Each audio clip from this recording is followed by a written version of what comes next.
21 சங்கீதம். கர்த்தாவே, உம்முடைய வல்லமையிலே ராஜா மகிழ்ச்சியாயிருக்கிறார். உம்முடைய இரட்சிப்பிலே எவ்வளவாய் களி கூறுகிறார். அவருடைய மன விருப்பத்தின்படி நீர் அவருக்கு தந்தருளி அவருடைய உதடுகளின் விண்ணப்பத்தை தள்ளாதிருக்கிறீர்.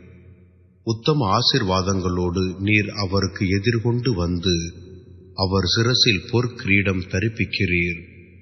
அவர் உம்மிடத்தில் ஆயுசை கேட்டார். நீர் அவருக்கு என்றைக்கும் உள்ள தீர்க்காயுசை அளித்தீர். உமது இரட்சிப்பினால் அவர் மகிமை பெரிதாயிருக்கிறது.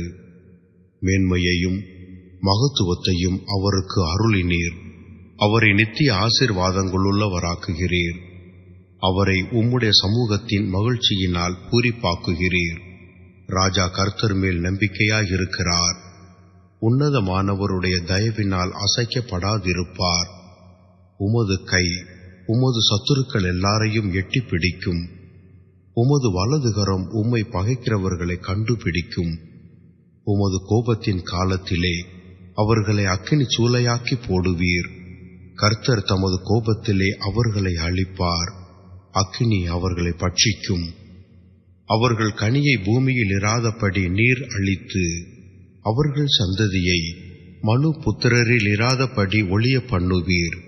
அவர்கள் உமக்கு விரோதமாய் பொல்லாங்கு நினைத்தார்கள். தீவினையை எத்தனம் பண்ணினார்கள், ஒன்றும் வாய்க்காமற் போயிற்று. அவர்களை இலக்காக வைத்து உம்முடைய அம்புகளை நானேற்றி அவர்கள் முகத்திற்கு நேரே விடுகிறீர். கர்த்தாவே, உம்முடைய பலத்திலே நீர் எழுந்தருளும். அப்பொழுது உம்முடைய வல்லமையை பாடி கீர்த்தனம் பண்ணுவோம்.